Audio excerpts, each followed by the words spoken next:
네, 여러분, 안녕하십니까. 좋은 아침입니다. 기도해 주신 집사님, 감사합니다. 가끔 기계가 말을 안 들을 때가 있어요. 누구나에게 다가오는 것이니까 괜찮습니다. 자, 오늘 우리는 계속해서, 다니엘서 연구 1장을 계속 공부하고 있습니다. 어, 어제 3절, 4절 공부했죠. 네.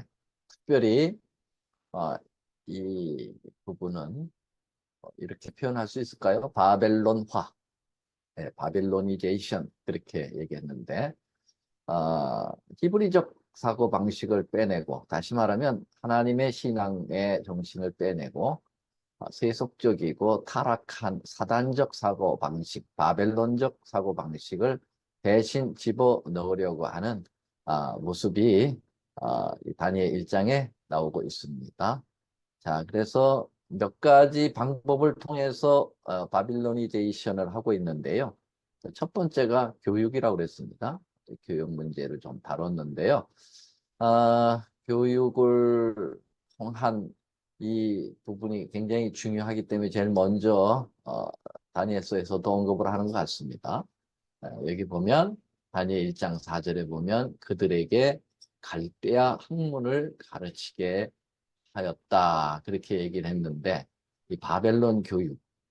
교육은 하여튼 굉장히 중요한 것 같습니다. 그래서 하나님 편이나 사단 편이 다 교육을 강조를 많이 하고 있다고 말씀드렸는데요. 먼저 그 교육이라고 하는 책 40쪽에 보면은 교육하는 일은 이제 구속하는 일, 우리를 구원하는 일하고 이제 마찬가지로 보고 있죠. 그만큼 중요하다는 거죠. 하나님은 어떤 교육을 우리에게 시키신다고 그랬죠? 삼육교육, 전인교육이라고 할 수 있을까요?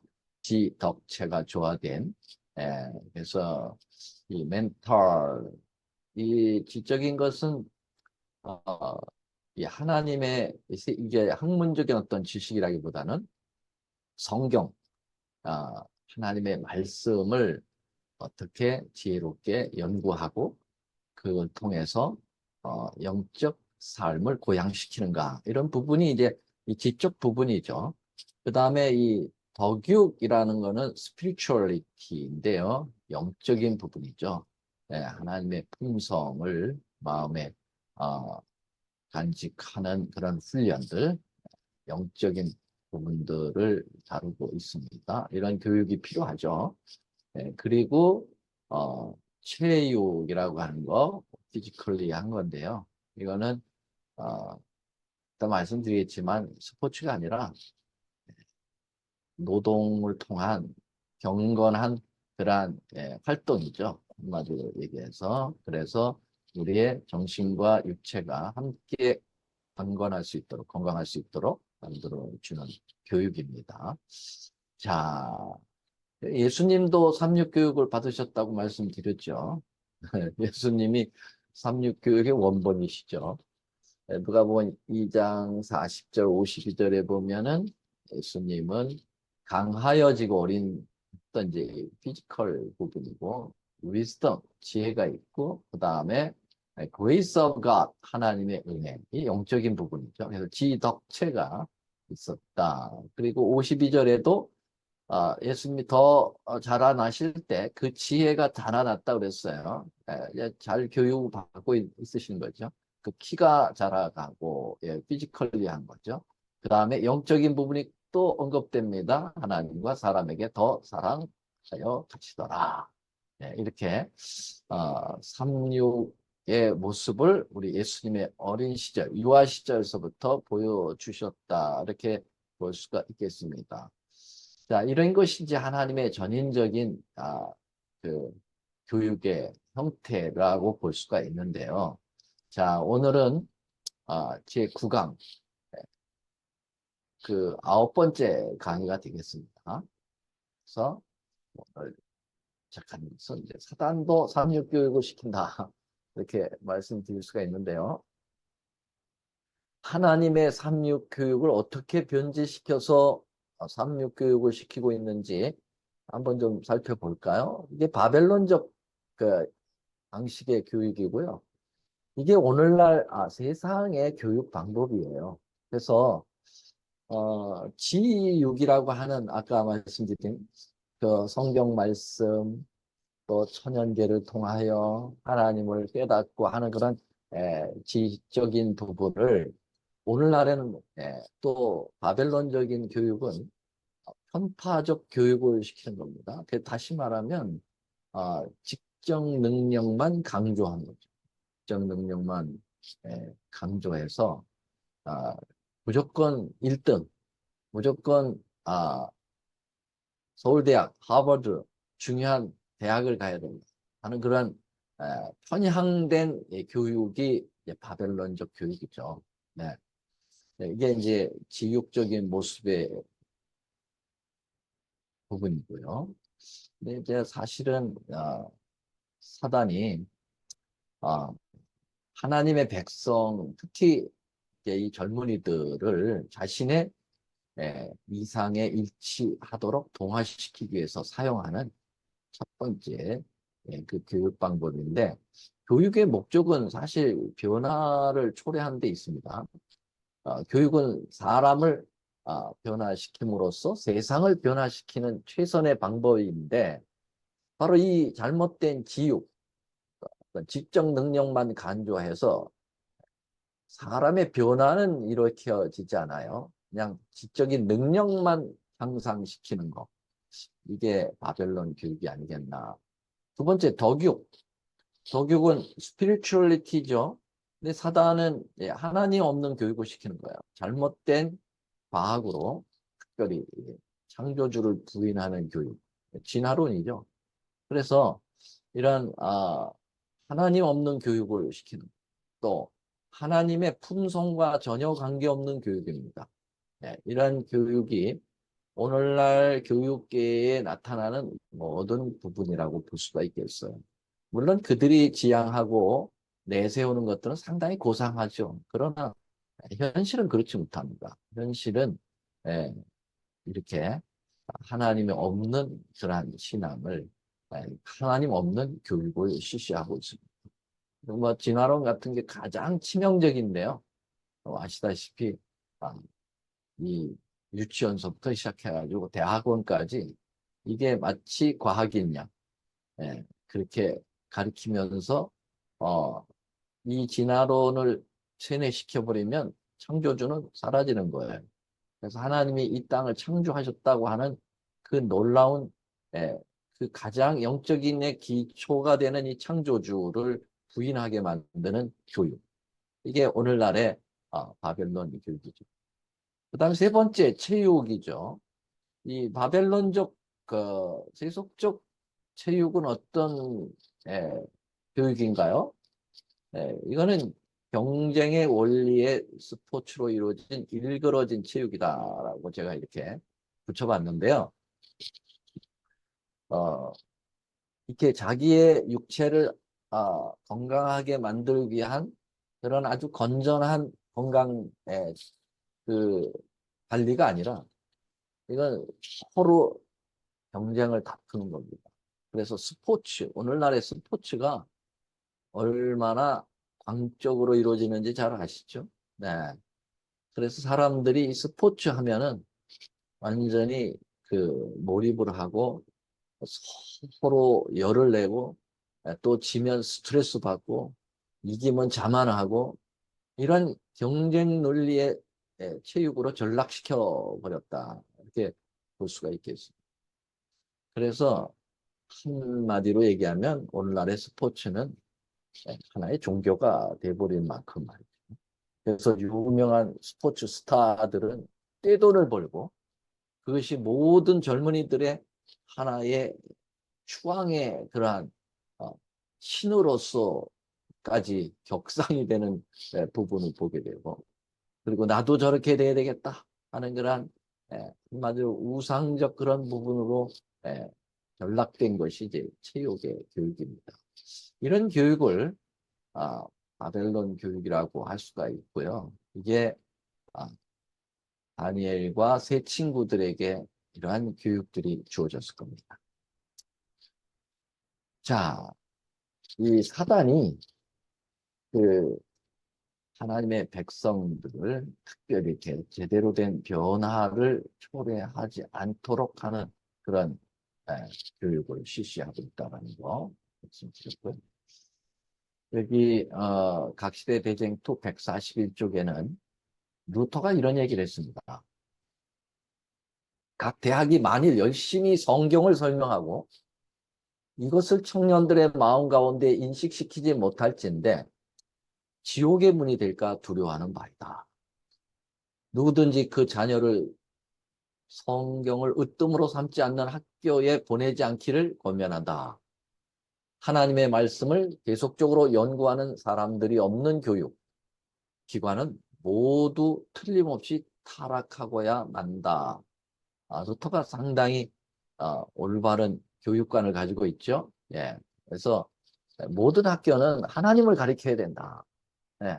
하나님을 가르치지 않는 대학은 오히려 지옥의 문이 된다. 이게 굉장히 그 강렬한 표현을 하고 있습니다. 그래서 오늘날 우리도 삼육 교육을 우리의 사랑하는 자녀들, 또 우리의 손주들 좀 발전시킬 수 있도록 기도하셔야 되고 자녀들에게 그렇게 권면해야 되리라고 생각합니다. 물론 삼육 교육도 좀 많이 변질되긴 했어요. 네, 정말 그 하나님의 가장 고상한 이념을 가지고 만든 삼육 학교들이 세속에 많이 물들어 있기는 합니다. 그러나 아직도 세상 학교하고는 한이하게 다르죠. 예. 아직도 하나님을 우선으로 가르치는데 열심을 내려고 하고 있습니다. 저도 6년간 삼육학교 교목으로 있으면서 참 갈등을 많이 했어요. 이렇게 삼육교육이 이루어지면 안 되는데 라고 기도도 많이 하고 했는데 참 쉬운 일은 아닙니다. 그러나 아직도 삼육교육은 필요하다 하는 거 말씀드릴 수가 있겠습니다. 자, 두 번째로 식생활을 통한 바빌로니제이션, 예, 교육을 통해서 마인드를 바꾸고 또 음식물을 통해서 마인드를 바꿀 수 있는 거죠. 어떤 음식을 먹느냐에 따라서 어떤 성격이 구성이 되느냐, 이거 틀림없습니다. 네. 그래서 여러분들이 이 부분도 주의해서 한번 같이 보시기를 바랍니다. 다니엘 1장 5절에 보니까 또 왕이 지정하여 자기의 진미와 자기의 마시는 포도주에서 그들의 날마다 쓸 것을 주어 3년을 기르게 하였다. 그래서 왕이 먹는 음식을 이 다니엘과 세 친구들, 이 포로로 잡혀온 이 젊은이들에게 먹였다. 예, 아마 이들 이제 그 바벨론 포로로 끌려왔기 때문에 다 모두 기숙사 생활을 했을 거예요. 예, 학교에 있는 학교에서 이제 자고 먹고 하는데 그 기숙사 그 식단이 이렇게 왕이 먹는 식단을 차려준 거예요. 대단하죠. 예. 근데 이게 다 사단의 계략이죠. 예. 이렇게 후대를 해주는 것 같이 하지만 이렇게 음식물을 통해서 정신이 무너지도록 만드는 사단의 계획이라고 볼 수 있어요. 자, 그래서 이것을 이제 다니엘이 뜻을 정하여 거절하잖아요. 왜 거절했는가? 이 왕의 진미의 의미가 뭔가? 이런 선악의 이 영적인 부분에 있어서 좀 판단할 필요가 있습니다. 그래서 이렇게 좀 볼 수가 있겠죠. 다니엘이 바벨론 왕궁의 식사를 거절한 이유가 있습니다. 적어도 5가지로 생각할 수가 있는데요. 첫째, 바벨론 사람들도 부정한 고기를 먹었다. 바벨론 사람들은 뭐 그 히브리적인 사상이 없기 때문에 아무거나 막 먹는 거예요. 입으로 들어가는 거는 막 먹어요. 그래서 다니엘과 세 친구들은 철저하게 위생 건강 율법을 잘 지켰던 사람들이죠. 예, 그래서 레위기 11장에 나오는 그 건강 원칙을 그들은 철저하게 지키며 건강을 유지해 온 거죠.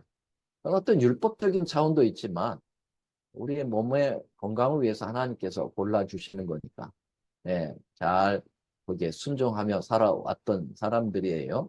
근데 바벨론 음식을 먹으면 하나님께서 정한 것과 부정한 것에 구별 없는 아무거나 막 주니까 이런 걸 먹을 수가 없는 거예요. 그래서 거절한 거죠. 두 번째로는 짐승들을 레위기의 도살법에 따라서 바로 잡지 않았다라는 겁니다. 아시다시피 피채 먹지 않도록 성경은 여러 번 이야기하고 있습니다. 피는 생명이기 때문에 굉장히 강조하고 있죠. 그래서 피채 먹지 않도록 도살하는 법에 따라서 유대 사람들은 그렇게 늘 고기를 먹더라도 그렇게 해왔죠. 그 다음에 세 번째, 먹게 되는 동물의 일부가 먼저 이방 신들의 제물로 바쳐졌다라는 겁니다. 물론 다는 아니에요. 그러나 시장에 나오는 고기들이 어떻게 해서 여기에까지 왔는지 몰라요. 많은 부분들이 그 이방신에게 제사 드릴 때 제물로 사용을 했고 그것이 끝나면 이제 시장으로 나오기 때문에 다시 말하면 더럽혀진 고기다라고 볼 수가 있겠죠. 더럽혀진 그러한 음식이다 이렇게 볼 수가 있겠죠. 그래서 거절하는 거죠. 그 다음에 네 번째, 사치스러운 음식은 절제 원칙에 어긋나기 때문이다. 그래서 우리가 이제 이 부분에 대해서 잘 아시다시피 음식이 화려하면 화려할수록 우리 건강에 상당히 해를 끼치기 요소가 많죠. 일단 좀 이때 시간이 되면 말씀드리도록 하고요.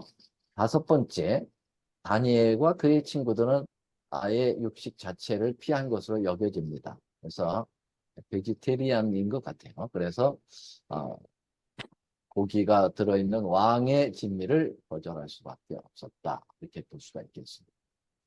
자, 여기 음식물에 관한 권면책 230쪽에 보면은 이런 표현을 하고 있습니다. 정신과 신체의 능력은 물론 영적 능력도 비건강적인 음식의 영향을 받는다. 양심은 마비되고 선한 감화에 대한 감수성은 감소된다는 것입니다. 그렇습니다. 여러분, 음식을 정말 하나님의 뜻에 맞지 않는 음식을 먹으면 우리 신체도 나빠지지만 또 영적 능력도 영향을 받는 거죠. 네, 그래서 정말 깨끗해야 될 우리의 그 영적 영성이 이러한 잘못된 음식으로 하나님과의 교통이 막힐 수 있다라는 겁니다. 그래서 진정한 하나님의 백성들은 먹는 것 부분까지도 우리가 잘 조정할 필요가 있는 것입니다. 어떤 분들은 이 음식을 대림을 준비하는 우리 그 백성들이 음식을 지나치게 강조하기 때문에 그것이 싫다. 좀 그게 이단적 요소다. 이렇게 표현하는 분이 있어요. 그리고 마치 그 음식이 구원에 지대한 영향을 끼치는 것처럼 생각하고 있는데요. 음식은 다시 말하면 이 건강의 부분은 이것이 구원에 직접적 영향을 준다 하는 건 굉장히 큰 오산입니다. 그렇게 가르친 적도 없습니다. 예. 그래서 뭐 고기를 먹으면 구원이 없다. 뭐 이거는 아주 극단적인 그러한 잘못된 견해죠. 그렇게 표현하는 사람들도 혹시 있을지 몰라요. 그건 잘못된 것이지 교회 자체가 그렇게 주장하고 그런 적은 없습니다. 네, 근데 중요한 것은 우리가 뭐 잘 아시다시피 그 고린도전서 3장 16, 17절, 6장 19, 20절 이렇게 보면은 우리 몸은 하나님이 거하신 성령의 전이기 때문에 깨끗한 음식을 통하여 우리의 그 몸을 잘 구별해서 가질 때 하나님의 성령의 역사가 우리 안에 거하시기에 편하시다 이 말이죠. 그 부분은 성경적입니다. 매우 성경적이라고 볼 수가 있겠죠. 아무거나 다 입으로 들어가는 게 음식이다? 또 아닙니다. 하나님은 우리에게 들어갈 입에 음식을 따로 준비하셨어요. 그래서 뭐 우리 아시다시피 창세기 1장 29절에 보면 우리 최초로 인간이 범죄하기 전에 먹는 음식에 대해서 분명히 말씀하셨죠. 예. 뭐라고 말씀을 하셨는지 잘 아실 겁니다만은 제가 다시 한번 좀 읽어 드릴게요. 예. 우리가 먹어야 될 음식에 대하여 이렇게 하나님이 이르시되 내가 온 지면에 심에 있는 모든 채소와 씨 가진 열매 맺은 모든 나무를 너에게 주노니 너희의 먹을 거리가 되리라 라고 성경에 언급을 하고 있고요. 범죄 이후에 하나 더 첨가된 것은 밭의 채소라고 말씀하고 있습니다. 그래서 이 우리 하나님께서 우리에게 주신 음식물이 성경에 정확하게 나와 있죠. 그러나 이제 노아 홍수로 인해 가지고 천지가 개벽하여서 홍수가 끝나고 나오니 먹을 게 없는 겁니다. 그래서 씨 맺는 채소, 과일, 밭에 fu성기 이런 것들이 다 없어요. 그래서 정결한 짐승을 더 태워서 고기를 허락하시는 모습을 보게 되죠. 그러나 원래는 그렇지 않다는 거 알고 있습니다.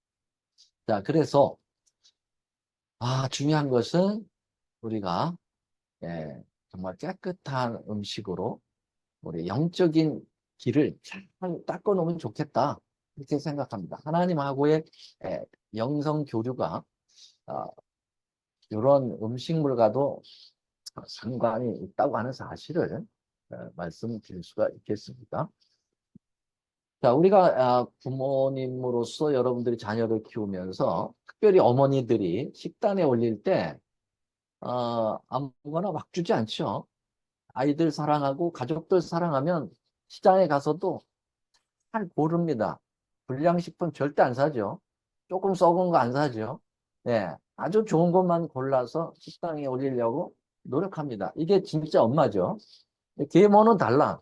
네, 자식들 귀찮아. 자꾸 울고 뭐라면 아무거나 막 줍니다. 그러나 진짜 친엄마, 물론 계모 가운데도 참 친엄마 참 더 잘하시는 분이 있죠. 네. 친엄마는 그렇게 하지 않아요. 좋은 것만 골라 먹입니다. 인간도 그럴진데 여러분 하물며 우리를 사랑하셔서 아들까지 내어주신 우리 하나님께서 아무거나 막 먹고 병 걸리는 건 상관없다. 네. 나하고 교통하는 건 상관없고 이게 말이 안 되죠. 인간도 골라서 주는데 하나님은 더 우리에게 좋은 것만을 골라주시려고 합니다. 자, 이거를 무시한 바벨론의 음식 정책 참 큰 문제가 되는 것이죠. 자, 여기 다니엘 1장 5절 다시 한번 보면은요. 이 왕의 진미 할 때 요 진미가 대부분 육식일 거라고 생각이 돼요. 그래서 육식이 상당히 위험합니다. 물론 고기를 절대 먹지 말라 하는 그런 차원에서 말씀드리는 게 아니라 위험하다라고 하는 거 말씀드려요. 오늘날 같은 경우에 이제 육식이 위험한 이유는요. 고기에 발색제를 칠한다는 거예요.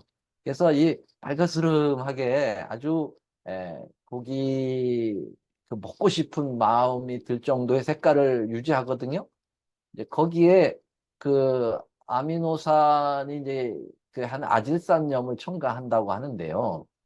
여러분들이 뭐 코스코 이런 데 이렇게 가보면 고기 이렇게 하는 곳에 보면 아주 발가스름하죠. 근데 절대로 여기서 저기로 칠하지 않으면 그걸 유지할 수가 없습니다. 그렇게.